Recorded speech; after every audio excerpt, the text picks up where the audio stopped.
technical difficulties here. Everybody want to get a seat?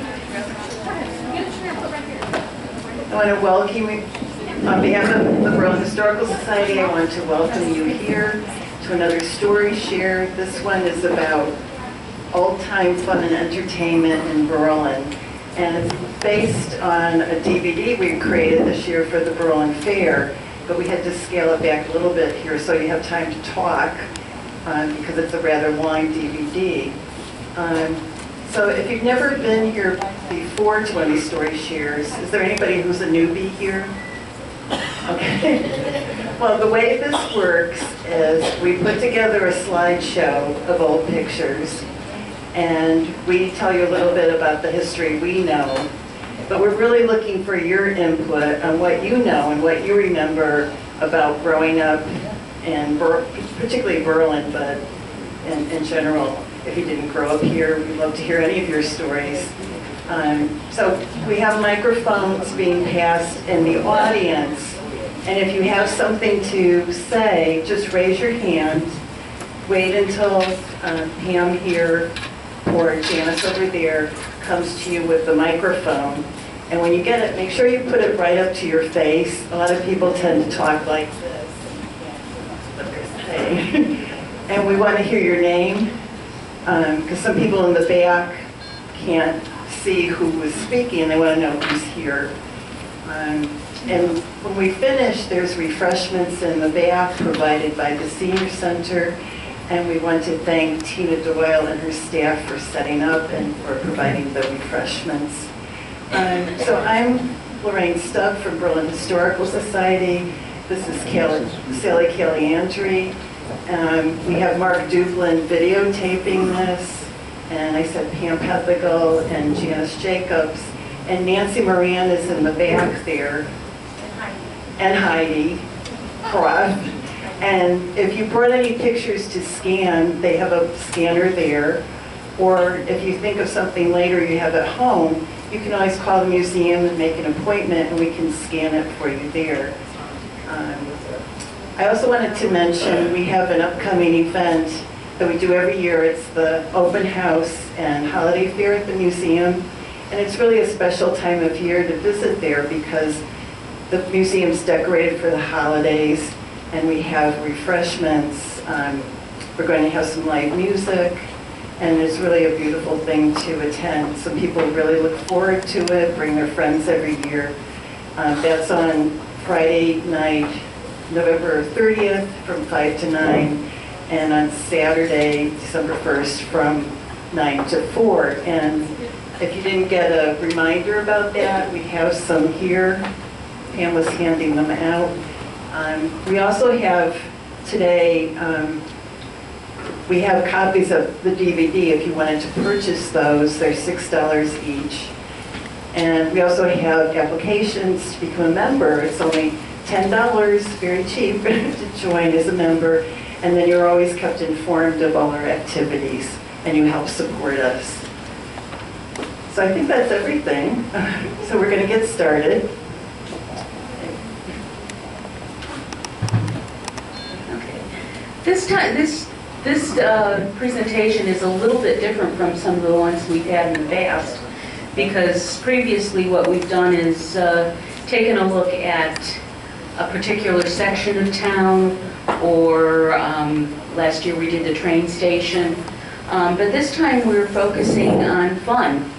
And one of the first places that we learn to have fun is in our family, and especially if you go back pre-digital age, before cell phones and video games, we actually learned that we knew how to play, which is sometimes I think the younger generation is at a disadvantage. But family gatherings was one of the first things that I remember. And this particular one is the Brandige family, way back when. They were a very artistic family. They were very musical. Sometimes they would do little presentations. If you remember the old town hall on Worthington Ridge, that started out as Brandige Hall. and they would do concerts and plays, things like that. So, another family, the Baldwins, which have some connections with the Fritzens and the Barretieros.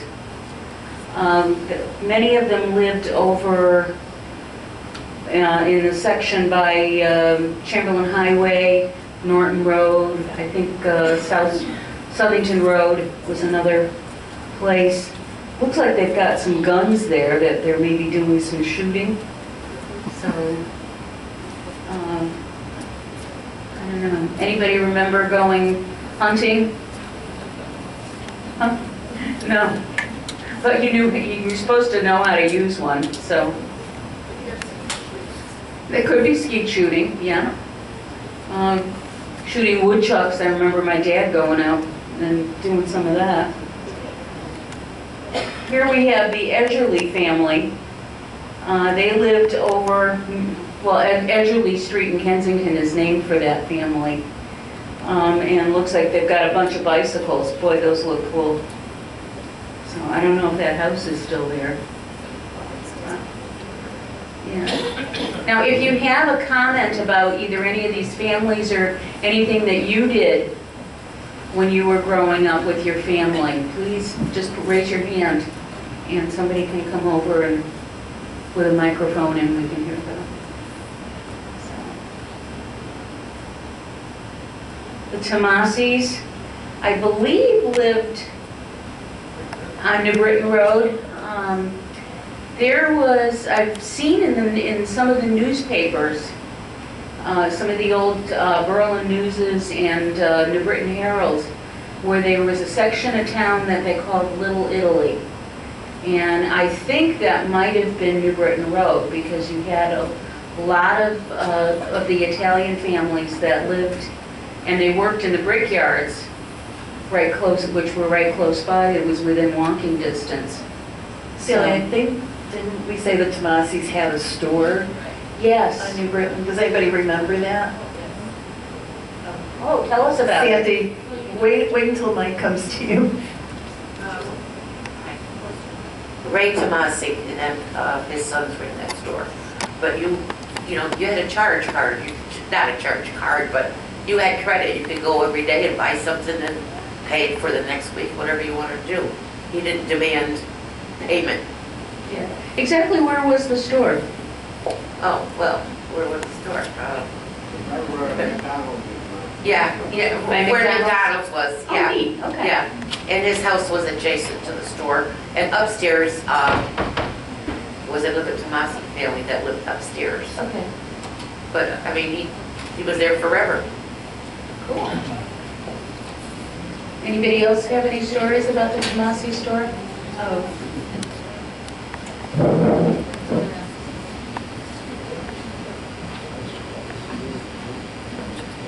All right, Tomasi, Frank Maselli.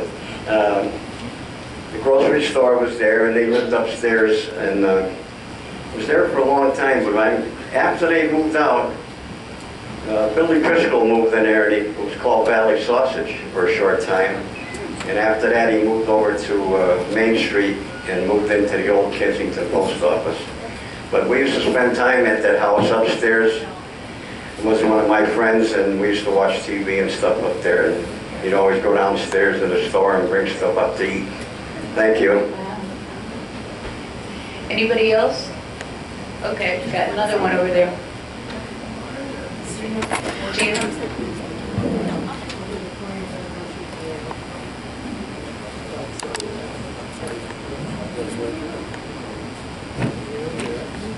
Go ahead. No? No? Okay. All right. Anybody else? Okay.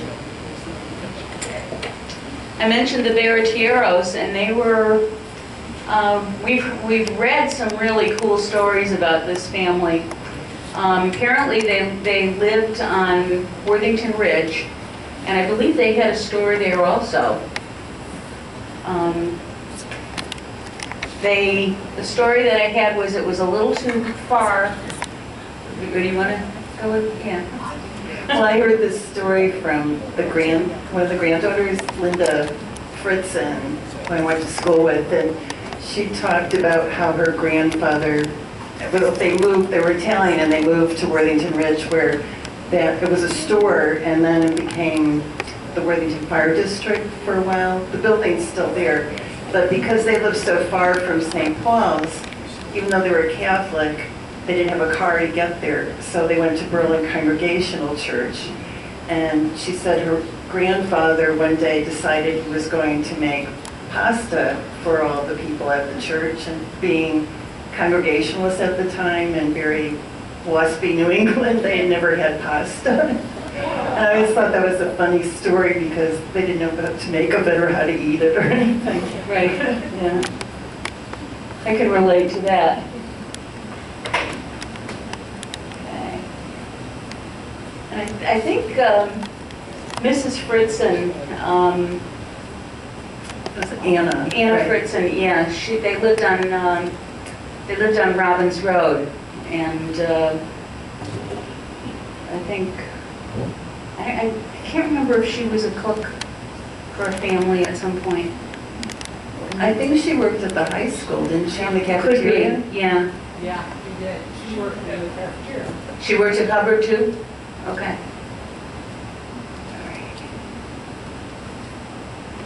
Okay, another family very well known in town was the Woodruff family, and we know quite a bit about the Woodruffs. They had a tennis court on their property, and this was one of the things that they used to like to do, was to play tennis amongst each other. Do you want to pick up some? They lived just north of the Worthington Meeting House on Worthington Ridge. Actually, one of our members, Nancy Moran, lives in their house now. And they also, one of the families, Esther and Willis, thank you, I'm like blanking, lived in the little tiny house that we just purchased, and they raised their 4 boys there, and they were right behind the Worthington Meeting House. So, Arthur Woodruff was town clerk for many, many years in town, and one of the things that he was very well known for was riding his bicycle to and from work every day.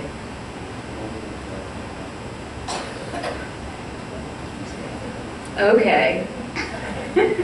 Marilyn, do you want to talk about your family? For you. That's my husband's great-grandparents. And it's in the summer kitchen. And that's only a few of the people, because the family was big. It would have taken care of several tables. But all the family came home to Grandma's house on Sunday.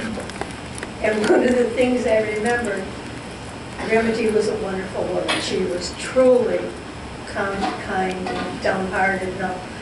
But she would make a meal for all these people in no time flat. And there would be a prize, because this huge bowl of pasta, there would be one linguine, and the rest was spaghetti. And the person that found the linguine, she always had a special prize. That's a great story. You know, Sally and I did an oral history with Lucy Indelac Berger, and she talked about, she grew up in a family with all girls, and of course they had a farm on Chamberlain Highway area. And she talks about how all these people they knew in New Britain, like a lot of Polish people, would come out to Kensington on Sundays because they were going to the country. And on the farm, they would set up big tables and a big pot, and they'd make chicken soup and like all kinds of things, and they'd have music. And it just sounds wonderful to me. I wish I could be transported back to that. Does anybody else remember having family parties outside? Nope. I remember we had a big one for my grandmother's 70th birthday. I don't remember it because I was only about a year old, but we do have some photos of, big long tables on sawhorses, planks on sawhorses, and everybody in the world was there, or it seemed like it to me.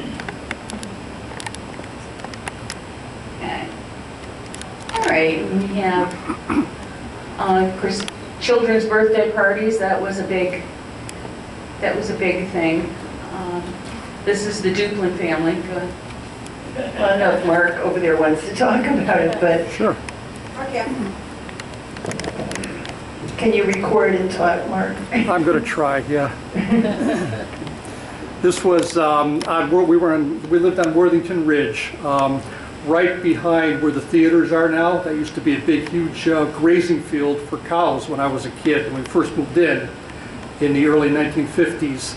And the cows actually used to come right up to our backyard. You can see the fence back there. Us kids would sit on the fence and raid the refrigerator in the house and feed the cows. And we had 8 kids.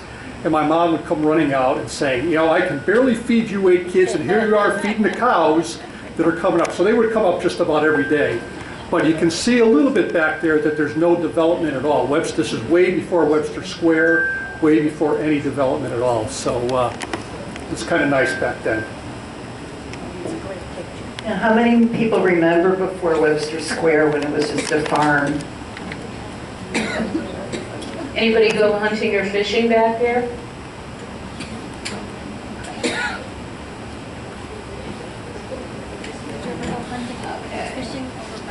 And here we talk about kids. All right, a lot of us remember playing games in school. This looks an awful lot like London Bridge to me. I'm sure most people played that in school. I'm not sure what school this was. It looks maybe a little bit like School in the Woods, which was over off of Mill Street. And this looks like it was probably back in the late 1800s or early 1900s from the close. And this one was by Ledge School. It almost looks like they were performing or something. I'm not sure. Anybody go to Ledge School? All right. Okay. Anybody have a special memory of Ledge School? Peter, you want to talk? Oh, here comes Leon. I think I told the story before, but there was an electric fence right outside the school. And when I was there in first, second grade, we used to go out for recess and see who could hang onto the fence the longest.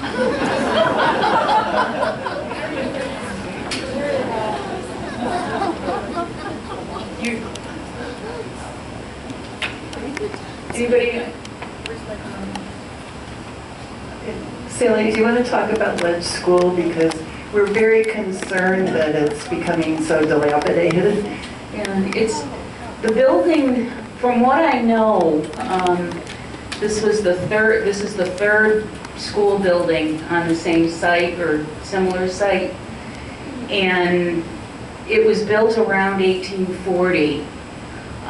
So long, but like I said, there was a history of there being a school there at least from like the late 1700s.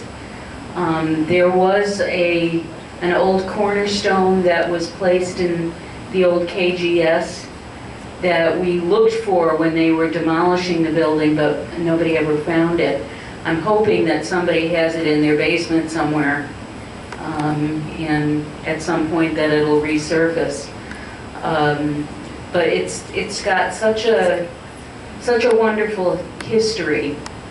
I didn't go there, but my husband went there for 3 years. My sister went there for 3 years. My mother and my aunt both went there for at least a year. And I can remember visiting there. I even snuck onto the school bus one time. I think I told this story in I ended up, scaring my mother half to death because I had disappeared. But I'm just really afraid that at some point somebody's going to say, oh, we don't need this anymore. And if anybody's got any ideas on what we could do with that building, it's owned by the town. So, It's the school where the art league was, when you go into Yeah. town hall, and Little People's Playground is behind it, that red building. I don't know. So it's, somebody's got an idea?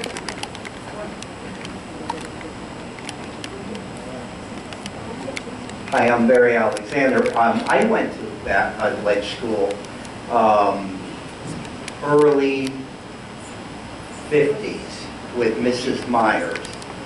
Yeah. And we just had, that was a class of the graduating class of 1963, and we just had that reunion last month. And it was so much fun to talk with the people that we all went to ledge school together. Kindergarten was held in Murray Heights, which was at that time, prior to the police station, the old police station. And we had Mrs. Myers for our teacher there as well.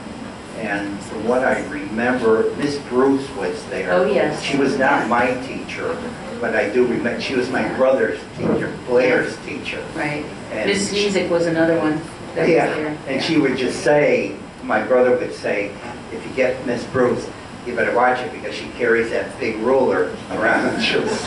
Yeah. So, yeah, we had some very just good memories from that old school. Right. And there were times where we could walk.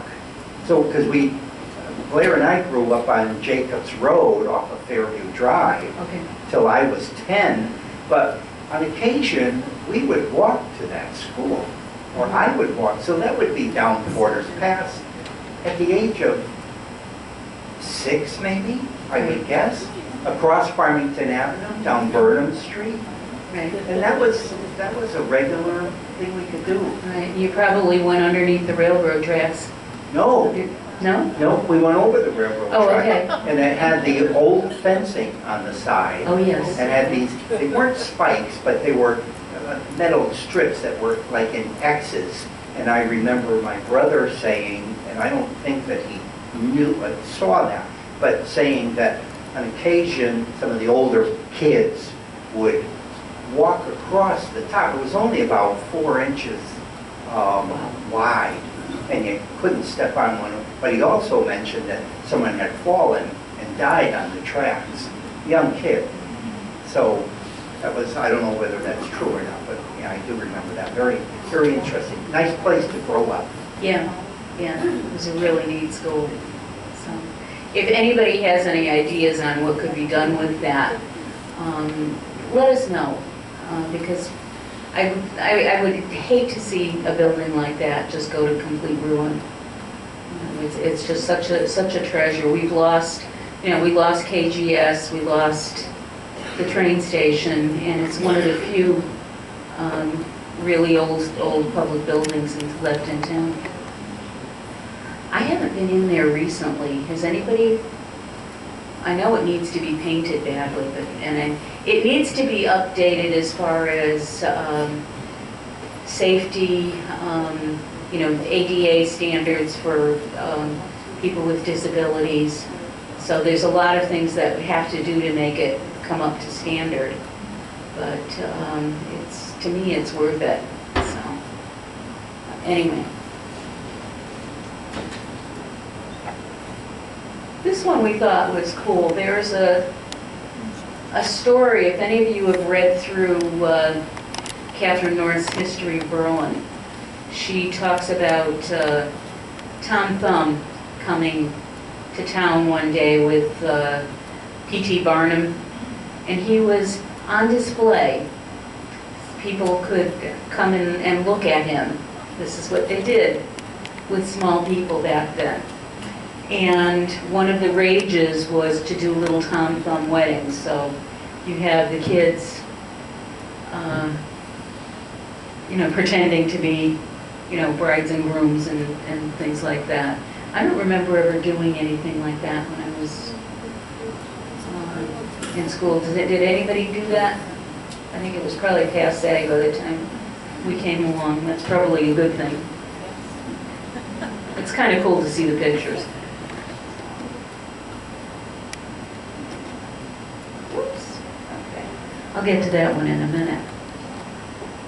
Okay. We had some questions in the past about what was a cradle roll. Anybody care to give an explanation? I can tell you what it is, but growing up in the congregational churches, at least, and I think the Methodist churches did too, you have Sunday school. And very often Sunday school would start with very small children. And the little ones would be in the cradle roll department. And to me it was basically like a babysitting service where you could drop your small child off so that you could go to church. And then this kind of continued. And then at a certain point you would graduate to another level. But this, I believe, this was from Berlin Congregational Church's cradle roll party. So if you remember going to Sunday school, you might have been part of something like this. Anybody remember anything?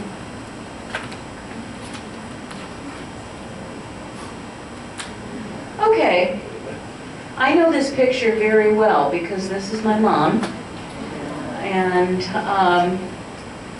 this is on our farm on Kensington Road, which my grandparents bought in 1908.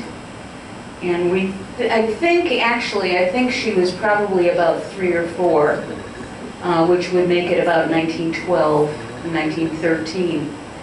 Can anybody see what she's holding? Okay. It's a chicken.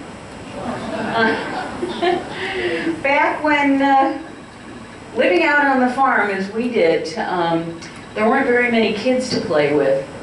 Our nearest neighbors were, even when I was growing up, were the Christopics on one side and the Rubieks on the other. And that was like at least 1/4 of a mile or 3/4 of a mile, depending on which direction. So you didn't get to play with kids very often.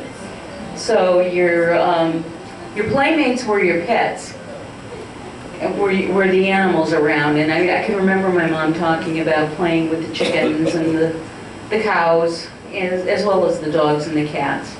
And I'm sure, I know the same thing happened when I was growing up.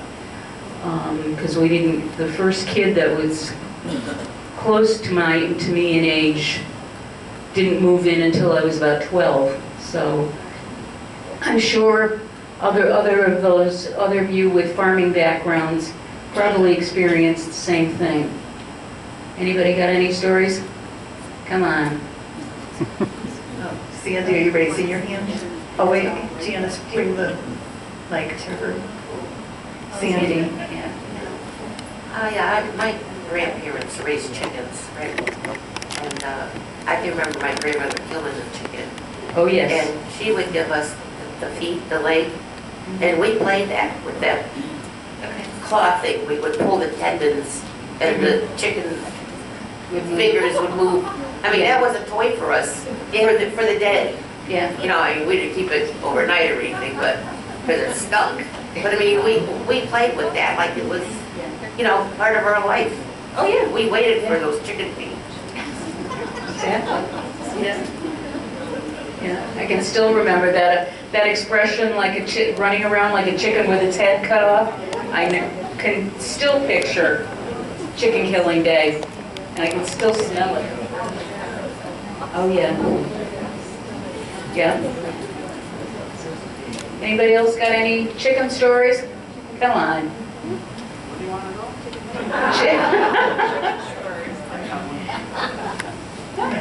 We got somebody else?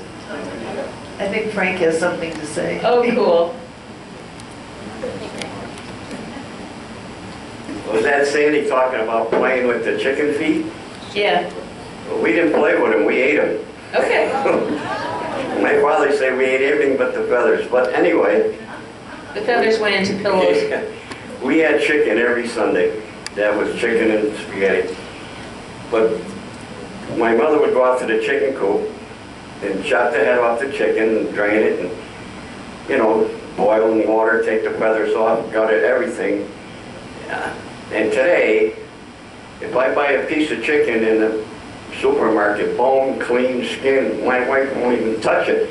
I can tell her what my mother went through to put a chicken dinner every Sunday on the table. It was amazing.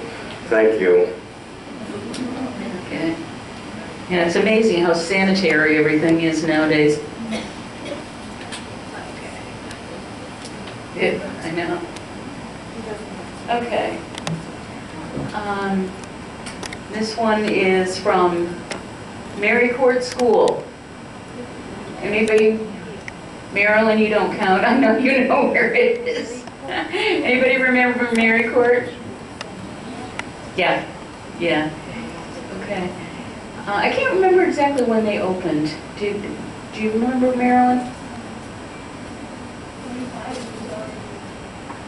It was there. Yeah.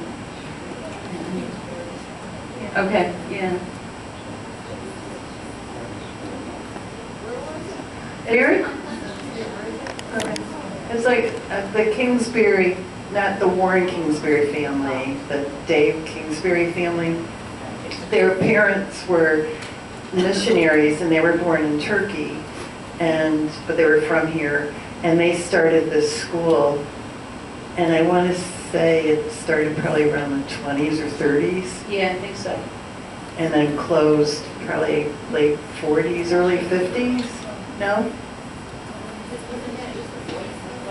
It was, when it was St. James, it was just boys. It became St. James. Yeah. Okay, What? Marilyn, yeah. When I'm trying to think of the name of it, the people that owned, let's see, they had a summer camp in New Hampshire. And it was an all-boys camp, and it was theoretically an all-boys school. But me and Monty Heidemann were leftovers from Mary Court, and we had been there since kindergarten, and they allowed us to finish. The school went up through 9th grade. And, you know, my parents thought they were doing such a wonderful thing for me to go to a private school. But when I got to Berlin High, I was one of these people that really loved Latin. And I had had Latin for 5 years. And when I got to Berlin High, 2nd grade Latin was ahead of me. Yeah. But it was a wonderful school. I remember the cook, Bridget, and they used to make some kind of a slop that was mostly milk with fish swimming in it. And they used to make hominy, big mixing bowls of hominy, and carrot and raisin sandwiches. But Uncle John Kingsbury took us out in his Pierce Arrow for rides with the top down. I mean, they were wonderful to us. And as the years went by, I'm trying to think of it was the Whitfords, Father Whitford and his wife. He was the one that made all the headlines with the little boys. And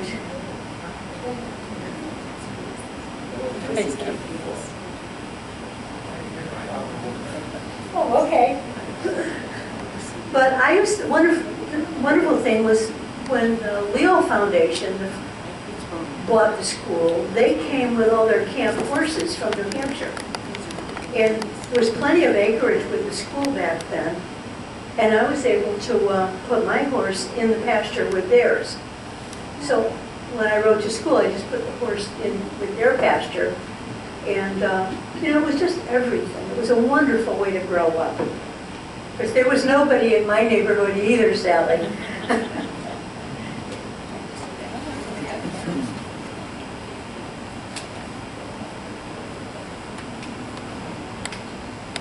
Directed towards Maryland.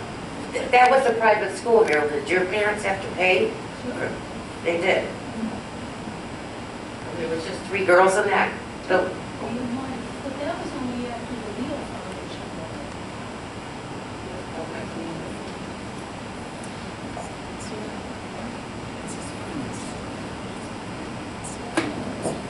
Okay. I think one of the things that we remember from going to school, at least I remember many people,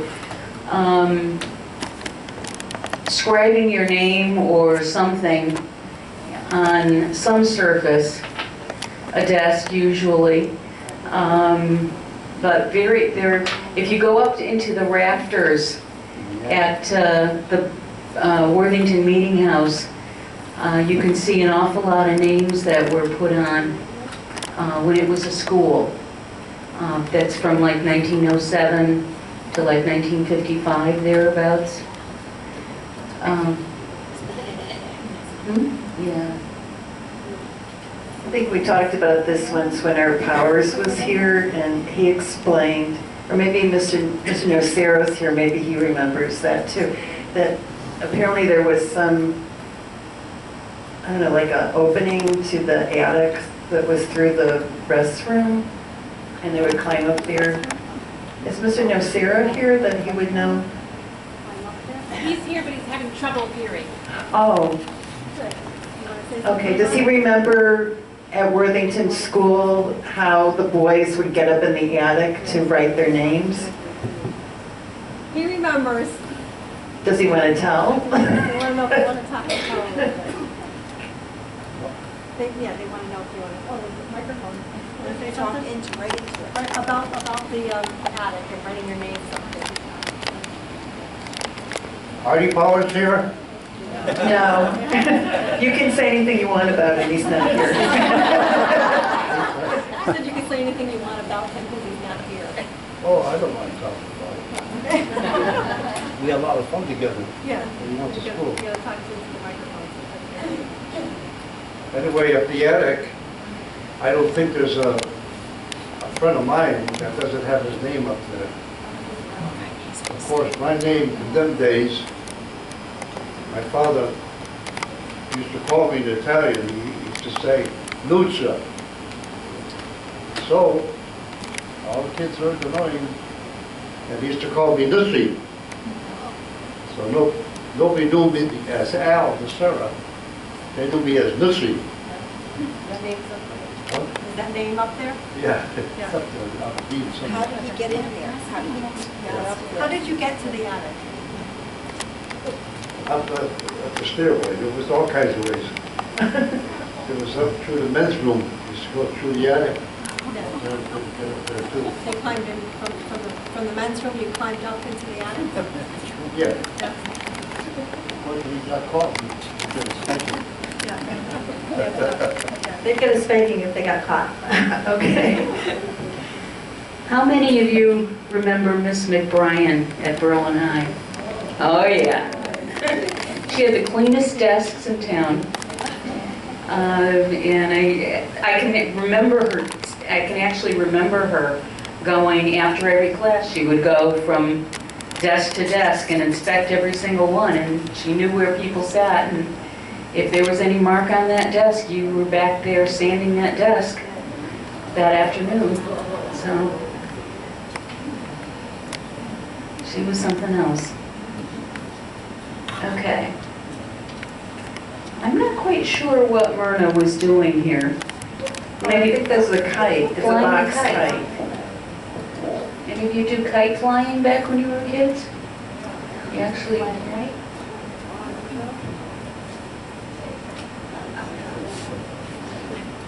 Okay. I'm just hanging around.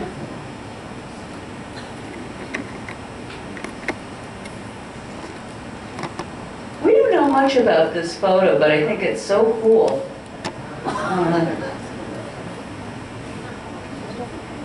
Anybody remember doing ballet at KGS? Huh? Do you have a story about that?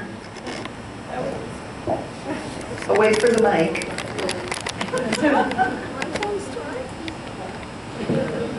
Don't be shy. It's you? Oh, that's her. That's her in the right hand. Oh, that's wonderful. So explain about her. Just a So say your name. Anna Pack.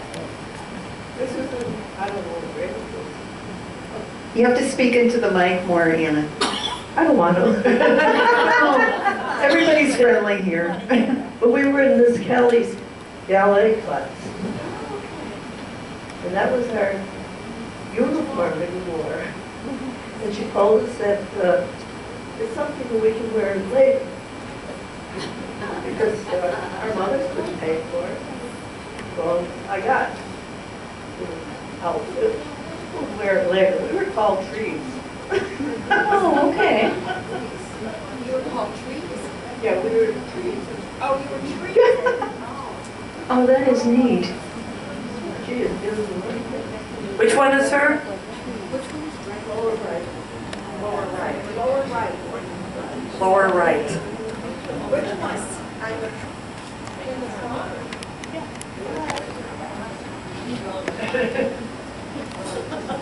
Want to stand here?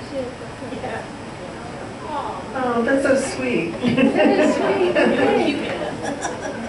Thank you for telling us about that. Yeah. Grace Fuller, and I was in the dance class also.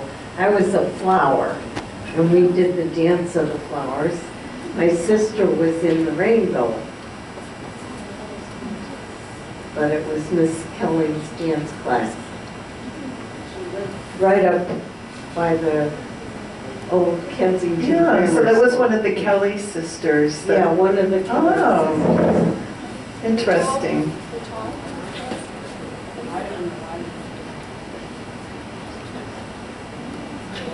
Any others? Yeah. Any other stories? Are there any other people that we knew in there?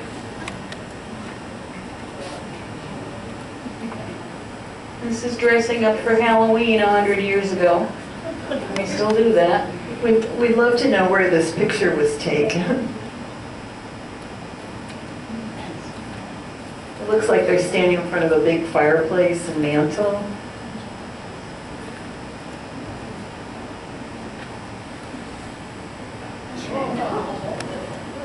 Rain, this is your family.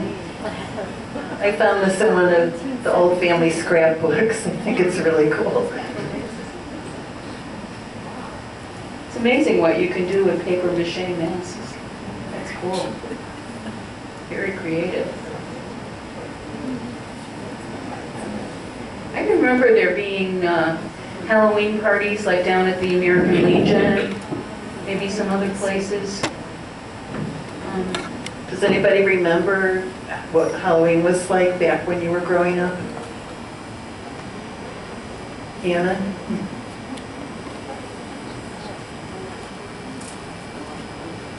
On Halloween, we used to go to all the houses in the neighborhood, but you had to talk to the people, talk and talk and talk. We never get on to the next person. So we got left out of a lot of the candy.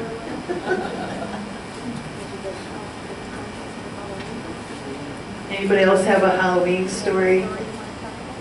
Anybody do any mischief? Oh, Marilyn. Of course. On Halloween out in the country and in the 50s, our roads were still dirt. And my neighbor, Elaine Winarski, and we each had a boy and a girl the same ages. And we would all get dressed up and we'd bring one of the ponies down with us. And of course, the pony was dressed up too. We would go to the east end of Park Drive, and then on the way back, we would stop at each of the houses trick-or-treating. And that doesn't seem like much of a hill when you're driving a car. But when you're walking up Park Drive, the little kids, it really was funny to watch them and all, but as the little kids were dropping out, we put them up on the pony. So by the time we got up to where I live on Edgewood Road. The pony got a full load and everybody was happy and sleeping.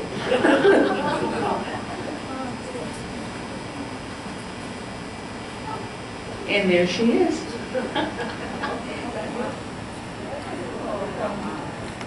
This is Marilyn with her calf in 4-H.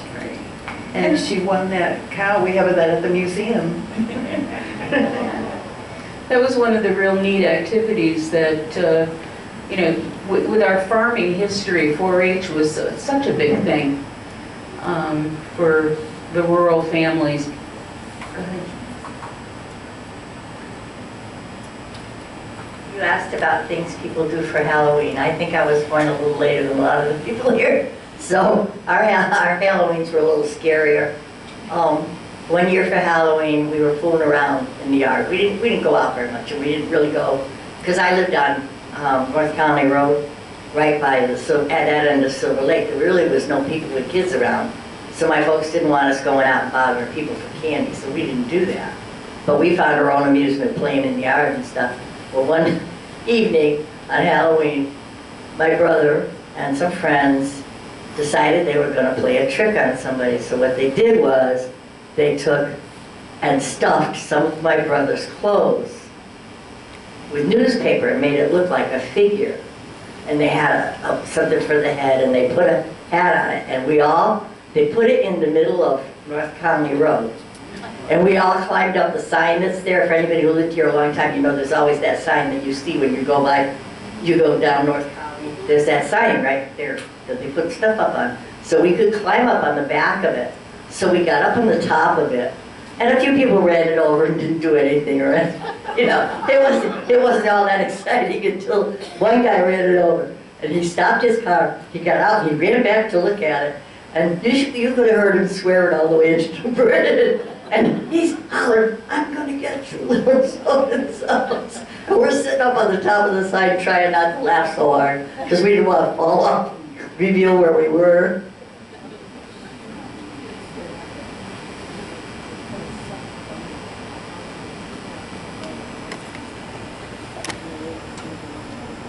Okay. Again, pets is another thing that we used to have a lot of, and this is me and my sister back in our shared bedroom, which is now my daughter-in-law's office. This is how we learned about the birds and the bees way back when. We had the mama cat that had the kittens, and it's just things, that was the way things happened. This one, her name was Socks, but I don't remember the kittens' names. Okay. And here we have the great outdoors.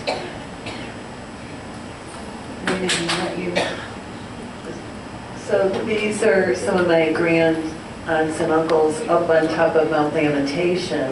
I think this was right after World War I, because a couple family members had probably just returned, and maybe they were celebrating by walking up there. But it always cracks me up that when you see old pictures and people hiked in suits and everything.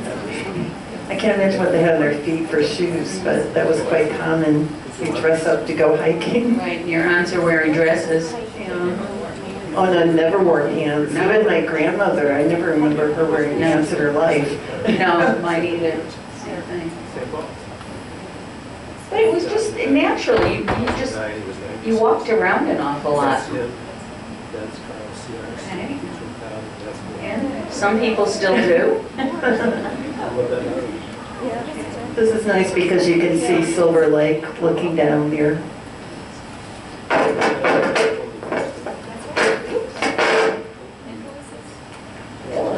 don't know what that was. Oh, okay. One of the things that's interesting about Berlin that, well, people tended to, if they had land that wasn't immediately next to their house, but maybe they owned woodlots or something, that they would build retreat places like cabins or bungalows in the woods. And this was the Benson cabin up on top of Mount Lamentation. And Dick Benson had told me about this. And I imagined something like really rustic, and I thought this was really nicely built. And his uncles used to go up there and camp out and, cut wood, hunt, that kind of thing. And this burned down sometime before World War II, but a friend of mine and I hiked up there, and you could still see the foundation of it.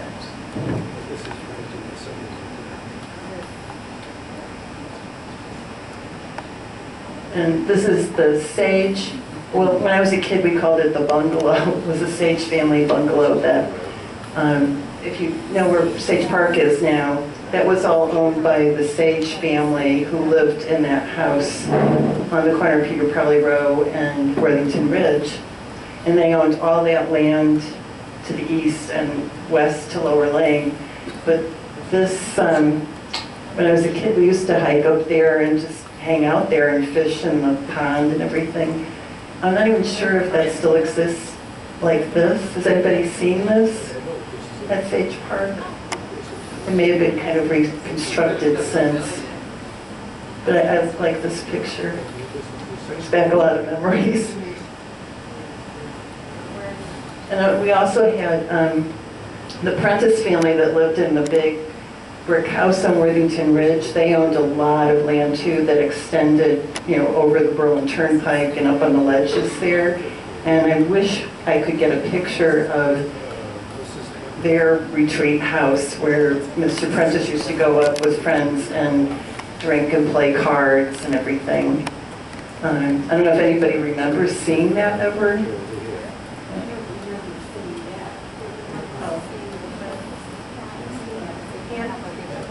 And Pam, Mike down here.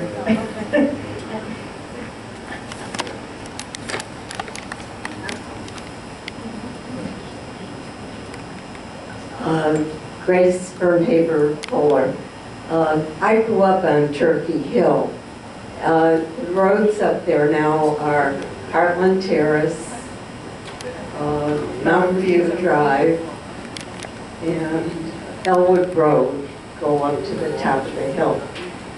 Growing up there were several families that owned property on the Turkey Hill.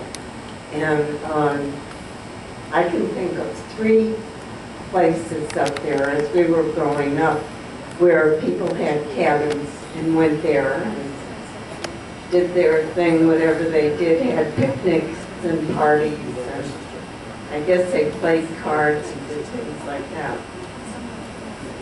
So it was very common in Berlin at the time. Thank you. I love this picture. Jack Guyana had a lot of acreage, and the Guyana family had a lot of acreage off of Elton Road, and the family still does. But Jack also built a place that is still there where he could have his little retreat. And he was, I don't know if you can see from this picture, but he's actually feeding a bird from his mouth. I think he has seed in his Yeah, lips. he's got a wild bird bird seed, yeah. landed there. So, but he was, I can remember him being out there. He was quite a nice man. Yeah.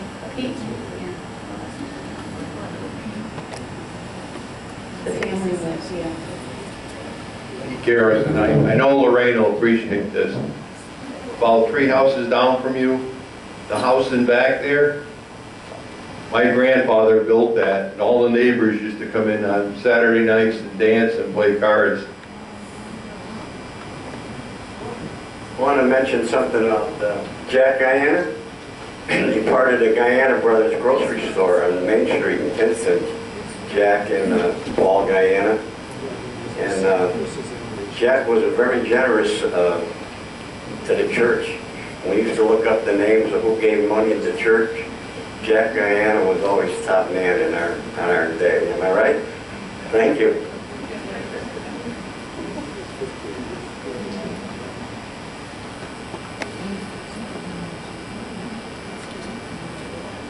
Gary Gursky.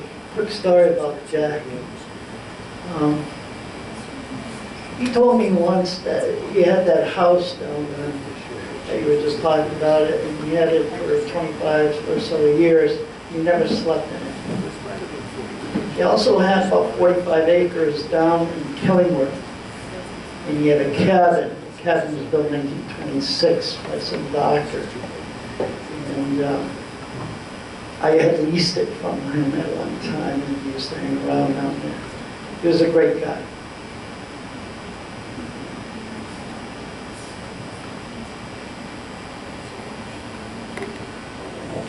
Anybody know where this brook is? We're trying to figure it out. But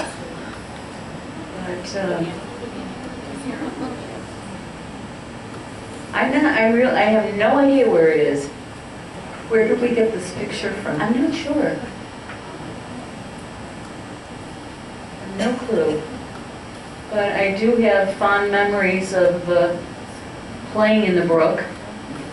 Kids make their own amusement lots of times, and I'm sure plenty of stories around about fishing or even just throwing stones in the brook, swimming, whatever. Anybody got any stories to tell? Hi, I'm back here. Tina Doyle. Simeone is my maiden name. Grew up on Allen Street. We used to play in the brook between York Road and Schultz Road with the tadpoles, and then we would go under the street because there was the pipes there, so we would go under the streets and go in the pipes further down. Now if we did that, we'd probably be arrested. But we also had the benefit of, my mother grew up on Percival Avenue here, the first house, 22 Percival Ave. So we had that pond, which was great because we would fish, we would ice skate. Sometimes we would go under the fence and go down and fish along the dam there. We would catch quite a few fish, but it was good memories. It was Paper Goods Pond, right? Yeah, paper goods. Spruce Brook, Dick Benson and I grew up on Savage Hill, a few houses away, starting around 1955. And we would often be down at Spruce Brook.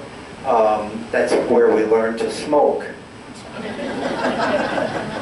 We would look for if our parents were smokers, and 2 or 3 cigarettes, and would hurry down to the brook. Yeah, and underneath the bridge, and you can walk right underneath. There were walk spaces on both sides.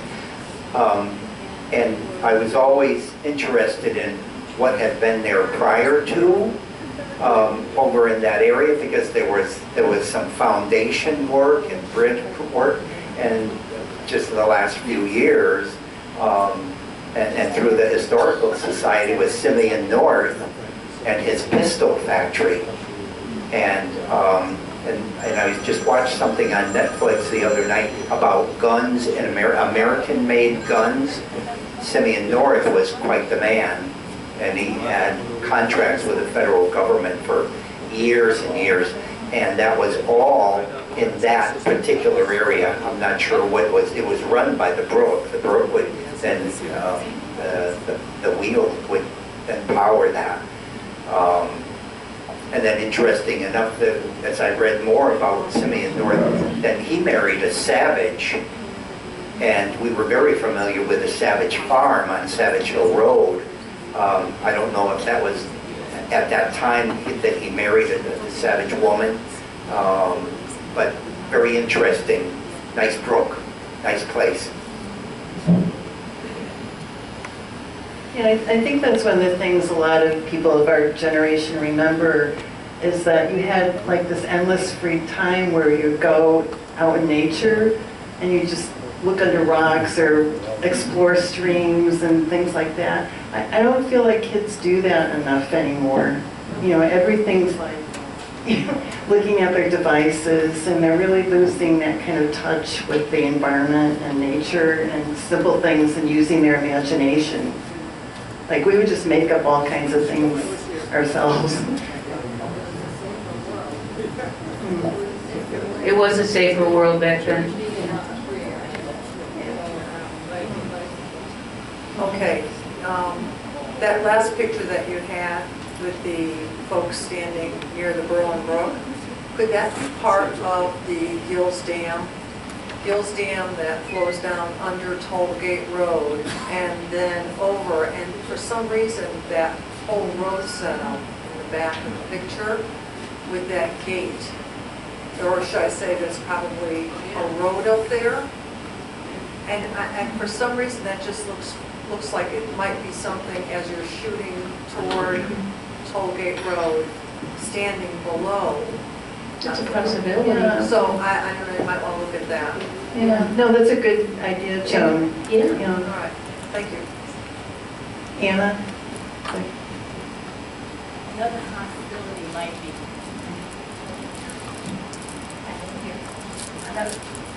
Another possibility might be where Norton Lane, which runs off of Floride, right? Tollgate. Tollgate. All right, when you go up Tollgate and you take that turn where Dining Houses was, if you go all the way out to the end of that, you come to the dam in Silver Lake.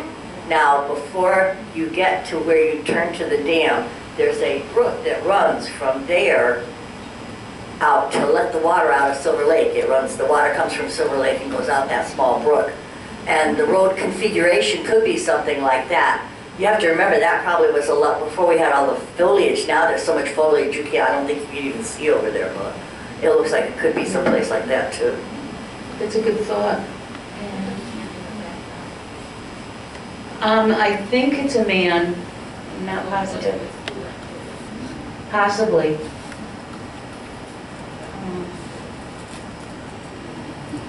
Yeah, that's a good thought too. Okay.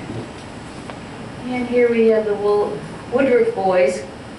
This is behind Worthington School going Right. down towards the turnpike before the turnpike was there.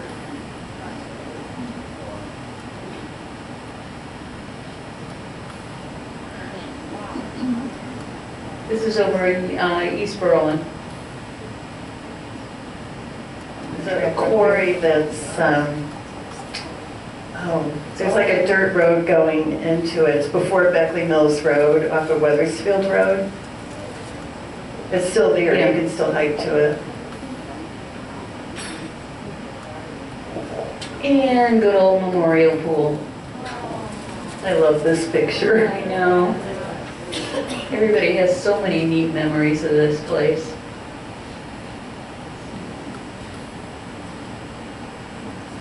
Wish I knew who the kids were. I can remember there were buses that went. Yeah. I think Gary has something to say. Yeah, I got a story about that pool.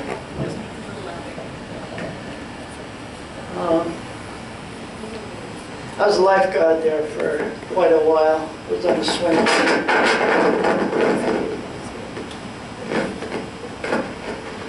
I started at Tane Mountain first in 1960, then went over to Memorial Pool. So I told some stories about this before with the skeleton, and one time when the Parks and Recreation came down on a hot day, the kids the day before let the water out of the pool. So one day, I'm on duty, I'm making my rounds, I'm over on the dock, and Rainey Hall comes running out of the concession. She's panicking, and she says, "See that little kid over there?" And there was a little boy about 4 years old, and he's got a balloon. So Rainey says, "You gotta go get that balloon away from the kid. So go promise some candy or something." And I said, "What's the matter?" So she said, "Take a good look at the balloon." Well, some older kids blew up a condom in the bathroom. And this little kid is bouncing his balloon around with about 100 other people around the pool. So it was my job to go get the balloon away from this kid. So I went over there and I promised some candy and popcorn and everything. The kid wouldn't budge.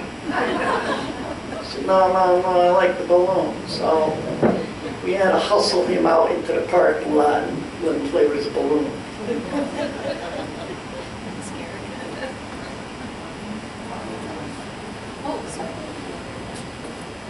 I have a question. That view where the three children are looking down at the pool, I'd like to know if there was a skiing hill in back of the memorial pool, just around in that area. I can remember probably at 9 or 10 going with my father, and we skied, and for all these years, I thought we walked by the memorial pool and up onto that hill. I don't know any more about it. I do remember a rope tow, and I do remember at least one wheel from a vehicle that was up on a tree that would be a pulley for the rope tow. But I mentioned a couple of times, was it over by Memorial Pool, and no one seems to remember that. Grace? Oh, that's going to be in another slide we show. I remember the ski hill there, and I skied on it. The New Britain Ski Club ran it, and it was a rope tow, and it was a lot of fun. They did have a jump there so that we could practice our jumping too. It was fun.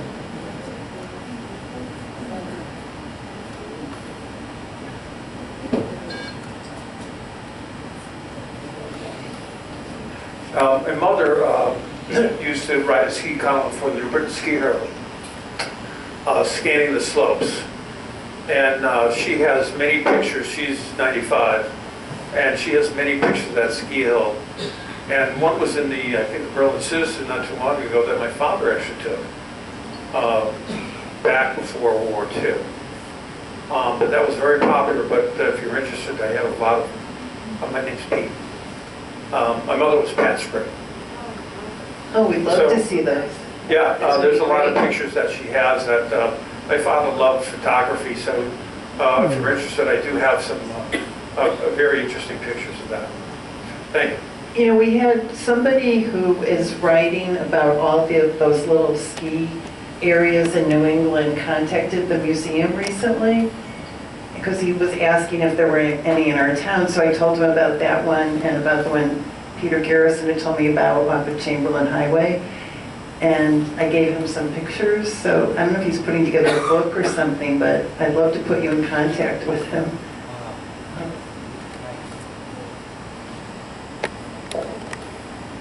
And back to Memorial Pool, the old and the new.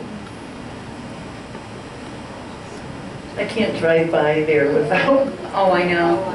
feeling I sad. still see it when I drive by.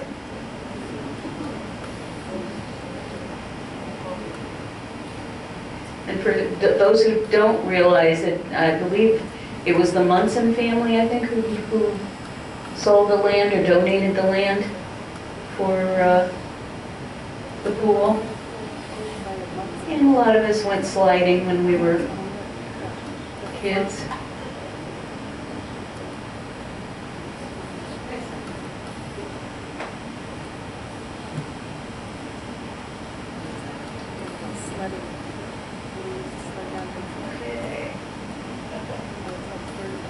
I love the makeshift soapbox for little ones.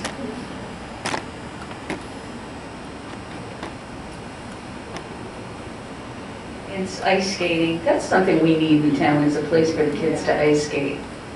You know, they wait so long for paper goods to freeze and everything. When I was a kid, like, I'm in something in here, but this was across the street, and there was just a low area that it was maybe 2 inches deep, and it would freeze, but it was perfect. You didn't have to worry about drowning or anything, and it froze pretty quickly, so you could almost always skate. You know, we had a couple of swamps where we skated, and it was not that far away. But like you said, it you know, at the most 6 inches deep, so you didn't have to worry about being in danger. And here we have our pictures of the ski coop. This is the ski area that we were talking about that was behind Memorial Pool area.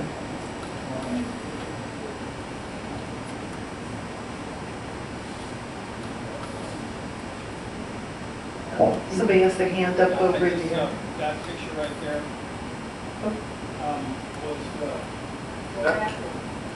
Go back one. I believe that one right there, I believe the guy on the right is my dad, Frank Spring. Yeah, Fran, okay. Oh, it does, so there you go. And I can recognize Kenny Munson in the back. I went to school with his sister, Ginny. So.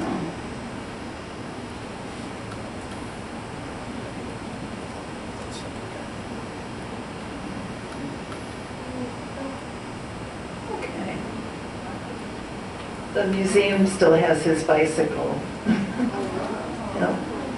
And on the right, picture on the right, you can see it parked in front of the old town hall.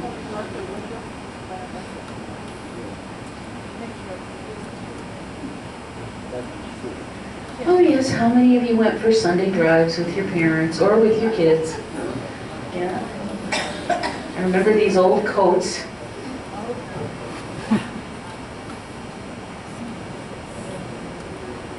Story my aunt used to tell. This is back in the 30s when on Kensington Road the pavement stopped just after our driveway.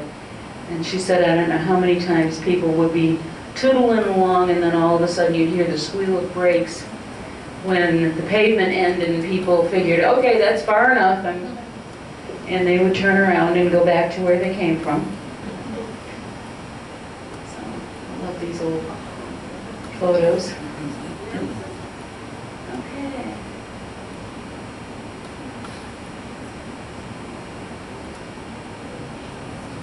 The Okies like their motorcycles.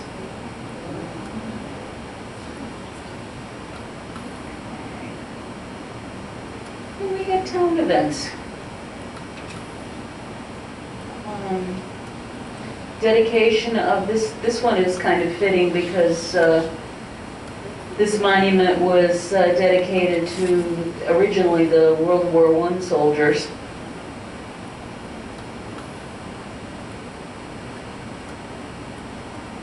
I think This is the May breakfast at Berlin Congregational Church, which I think they held for something like 75 years or more. And then, unfortunately, a couple of years ago, there was a power outage and the pipes broke and destroyed their kitchen, but it's almost rebuilt, and I hope they resume this. Because I remember going to, it was probably the only breakfast you'd go to where you could get homemade codfish cakes. It was so unusual, and I love fish, so I always enjoyed it. But church suppers and church socials were very common. You know, they still have them, but you know, back in the day, church was one of the social activities that was part of your part of your life. And I think a lot of people do remember the 100th anniversary of Berlin Savings Bank. I think that's neat that they had a stagecoach. Yeah. And everybody's dressed up in period costumes. And the Berlin Bicentennial.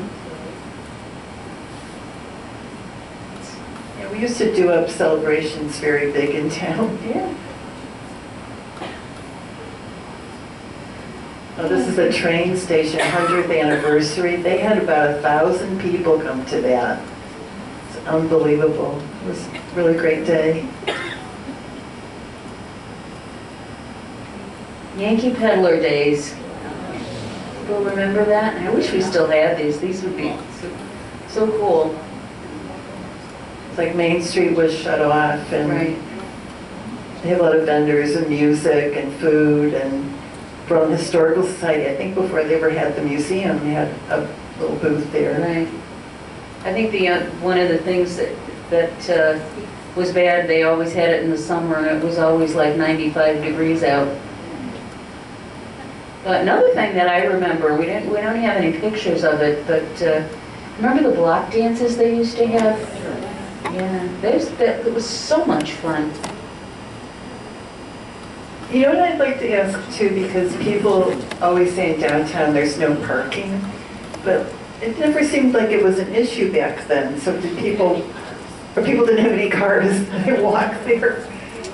Because there were all kinds of shops down there. I never remember, it was hard to find a parking place, but maybe we just walked there. I can't remember.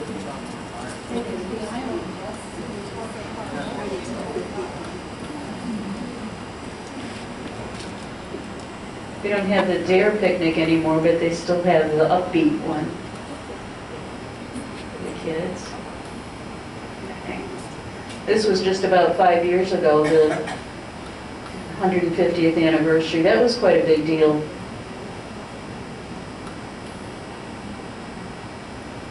First permanent Civil War monument in the country. That's something.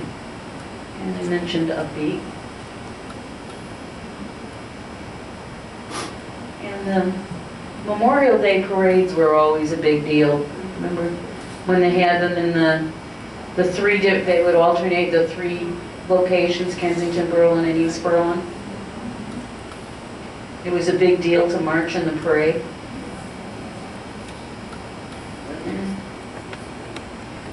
Yeah, I kind of liked how each borough got to show one. Excuse me 1 minute. The Memorial Day Parade, like you said, it was held in 3 different districts.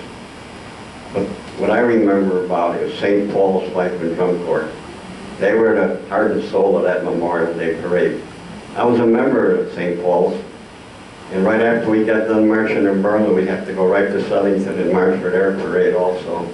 I hope someday the society does something about the St. Paul's Pipe and Drum Corps. We've had an exhibit there for like the last couple of years.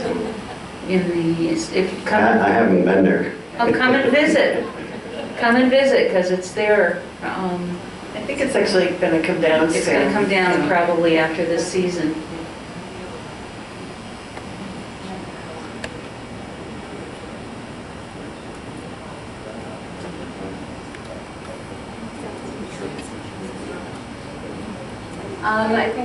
I think there's a couple of slides.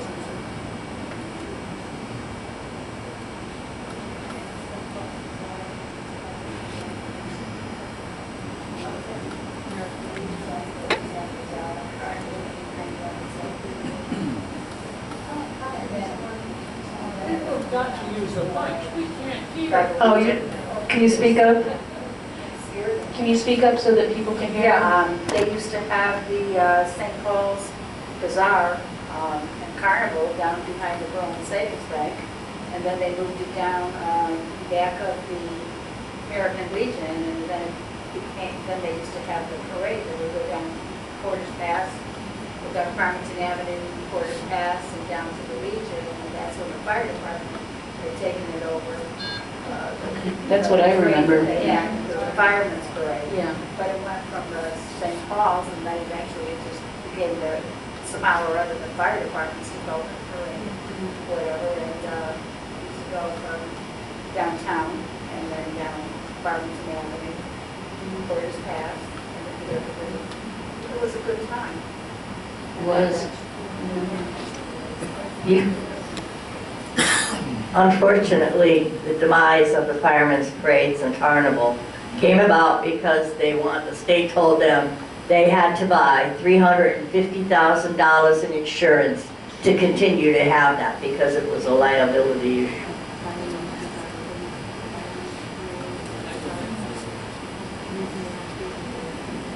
It was a shame. Okay. I love the firemen's parade because I used to get a kick out of all the drunk firemen that were walking in the parade. They were funny. They were.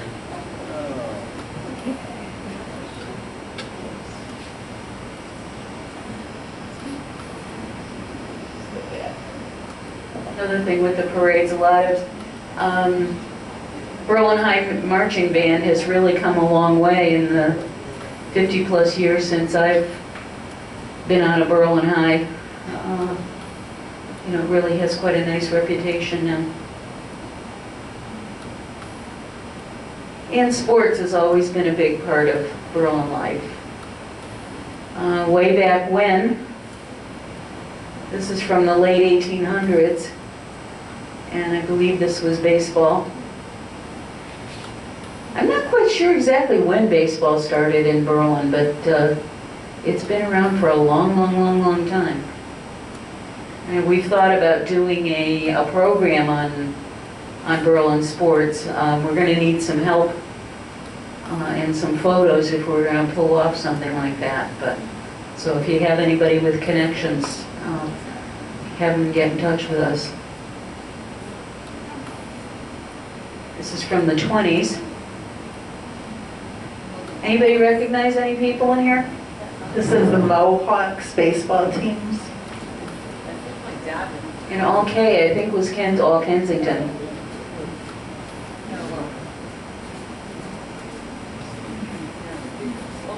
Love this. Okay, I just wanted to come up. I think my dad was in the Mohawks with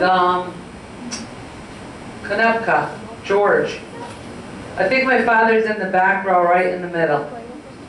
He was the catcher and George Konopka was the pitcher. That's cool.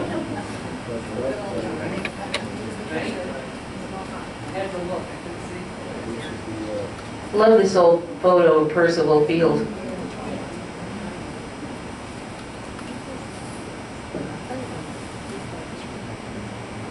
And we had basketball way back when. I love those pants that they're wearing. And football. This says the Acorn Athletic Club football.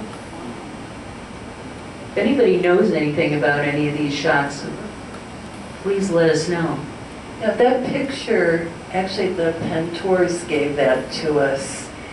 And I think that's their store behind them. And then that other building doesn't exist anymore, but that would have been Farmington Avenue behind them.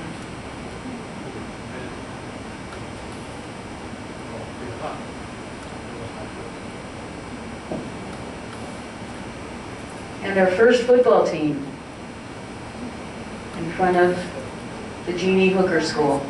In the snow. Yeah. And how many guys are on the squad now? Probably 3 times as many. Okay.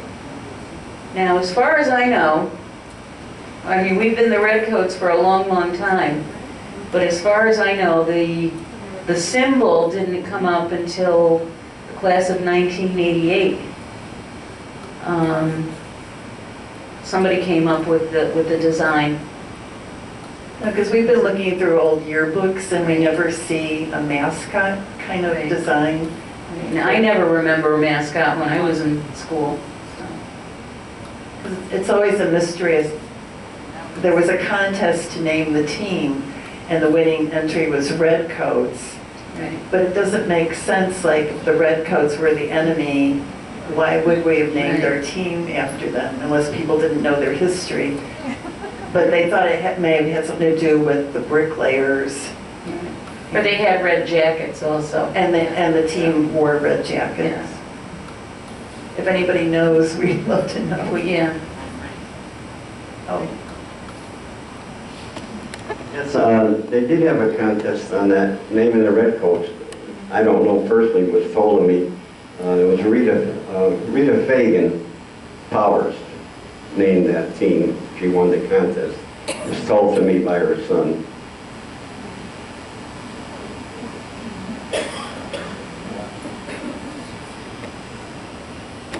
Okay. Another way of having fun, a lot of us now play golf. Oh, Mr. Fuller has something to Oh, say. okay. Can you hear me all right over there? Yeah. Sure. I don't know where the front of this thing is, but anyway. You're doing fine. Okay. I'm John Fuller, I'm not a Berlin native. I'm wondering how many first are in this room who are Berlin natives. Can we see a show of hands? Oh, great many of you. I married one of them. And Grace Bernhardt has been a teacher for umpty years. And I'm on the spot already. I'll hear about it tonight at the dinner table. I'm going to ask her to tell you a little bit about the personal school that she went to. Grace? Okay, yes, I attended personal school for 8 years, two-room school. When I was going into 5th grade, they broke it down so that there would only be 2 grades in a room and not 4. And, but I did do 8 years there and started 1st grade. There were 5 of us, and the 4 of us graduated high school together. Thank you.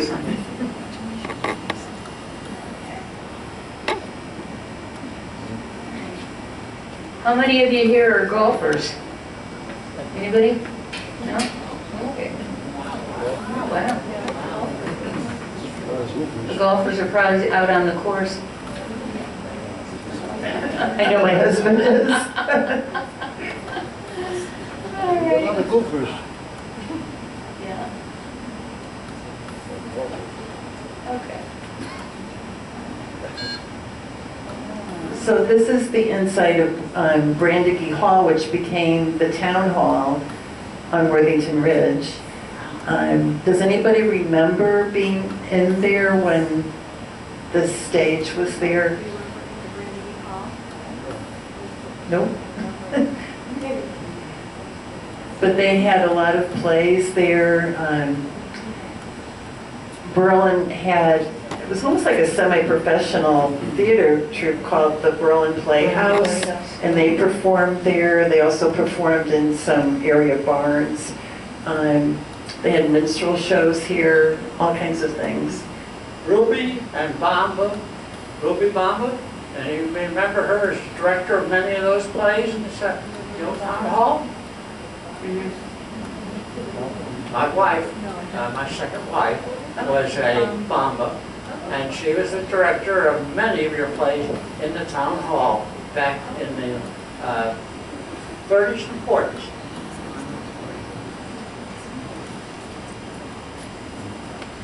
Thank you.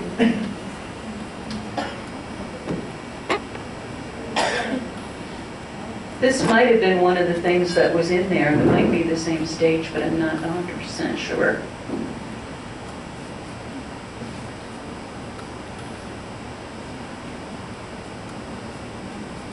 And we were given scrapbooks from the Berlin Playhouse. We have a lot of the old playbills and pictures, and it was mostly from the Gold family who were involved with that.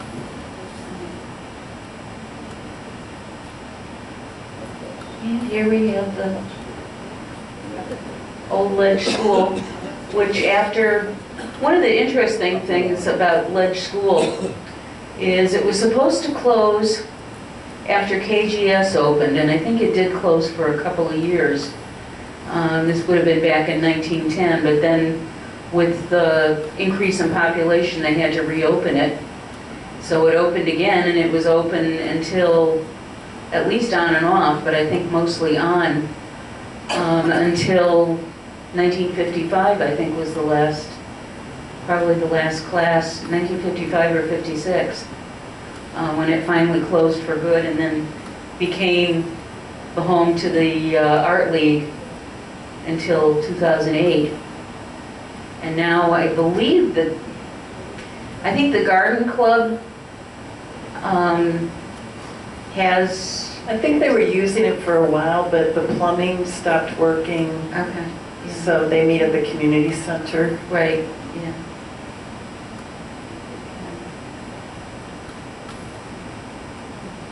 And good old Peck Library, now the museum.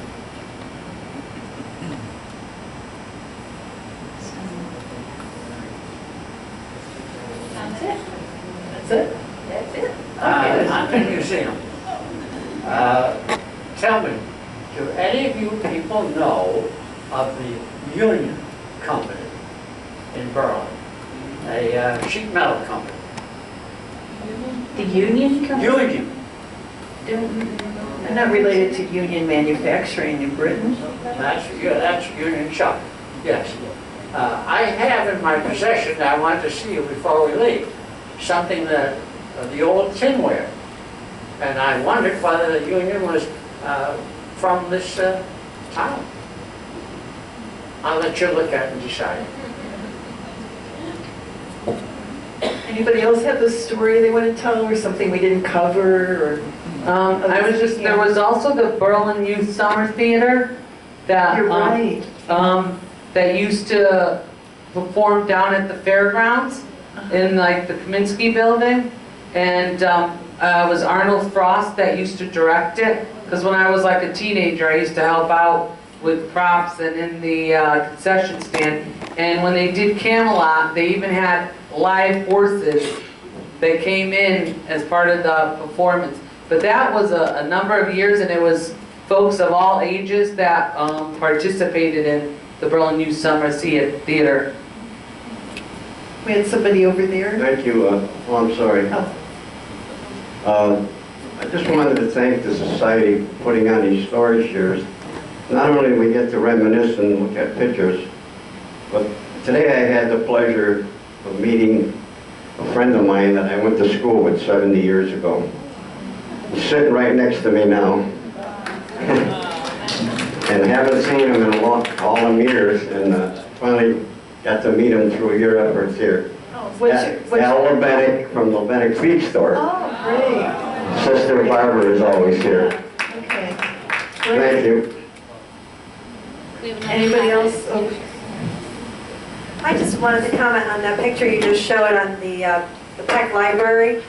I lived on New Britain Road when I was a child, and I used to ride my bike to that library. And I just, to this day, whenever I see a book with a plastic cover that crackles when you open it, I can just remember sitting on the floor in that library and just enjoying the smells of the books, and everything just floods with memories. So when you show that picture, it all just came back.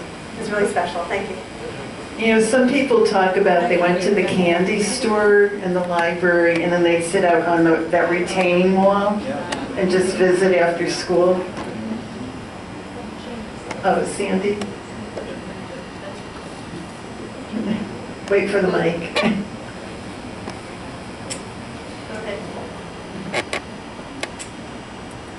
Anybody remember the St. Patrick's Day? And I think it was something to do with St. Paul's also. The minstrels. Yeah. Oh, yeah. The minstrels. Yeah. No, they used to be, yeah, the original were all nice. Right. Right. Black Days. Frank Matika's my uncle was in it. Mm-hmm. They used to have that every year. He was so funny. I have a question about a place that was on Alling Street. It was a little flower shop. Country Flower Shop. Is that what it was? It's Johnny like, Graham ran it. it was Yeah. like it never existed. It's like Yeah. no one talks about it. And I said, well, that's in Yeah. my head. You know, Yeah. we used to go there. My father used to bring us there to get flowers for my mother on Mother's Day. Right, yeah. It was so cute. Oh, I love that place, yeah. John was first selectman in town for many, many years, and then I don't know, I don't remember if they sold it or just closed it up. They moved up to Vermont, the family, and the family's still up there. They want to know where. Where on Allen? Almost exactly directly across from, is it Heather Lane? Yeah. Going towards Griswold's Grove? Yeah. A little bit, yeah.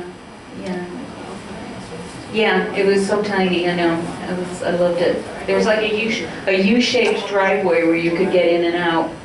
That was John Graham. He was a selectman for a long time that ran the flower shop. Yep. And we used to get our flowers there, you know, for the prom and all that stuff. Right. They also had Buckley Bakery on Allen Street. Right, yeah. Buckley, Messina. I got a recipe. Okay. I've got the dough box.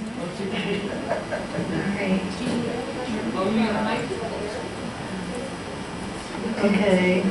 Yeah, Messina Buckley, the Buckley Bakery, Messina was like a second grandmother to us, and she made this sponge cake with this whipped topping, and we finally got the recipe for it, but she made it all the time. It was like a specialty. I haven't tried it yet, but they did a nice job, the people that bought the home, and they kept the brick building behind there where the bakery was. That's great. Yeah, I just want to stress again, if anybody has pictures of any old stuff in Berlin, we love to see this. And we're always looking to add to the archive, and it helps us put together these shows, because sometimes people suggest topics, but if we don't have enough photos, it makes it harder to, put together a program. Right. And if you have ideas about topics for future presentations, please let us know. Again, we do need pictures to pull it off, but we really like your input. Oh, yeah. Oh, we've talked about that a lot in the past. I don't know how many of these programs we have now, maybe about 10 of them. We've covered a lot of areas in town and topics, but we keep trying to come up with more things. It's kind of like endless information available that we like to share with you and hear what you have to say. A lot of us wouldn't mind if you repeated some. I think we wouldn't even mind if you repeated some of it, because we have some people that talk and said that they didn't get to see the ones that we've seen. So, you'd want us to repeat at some point, some? if you want to repeat something, I think you'd still get an Yeah. audience. Oh, we can certainly do that, yeah. And that makes it easier for us.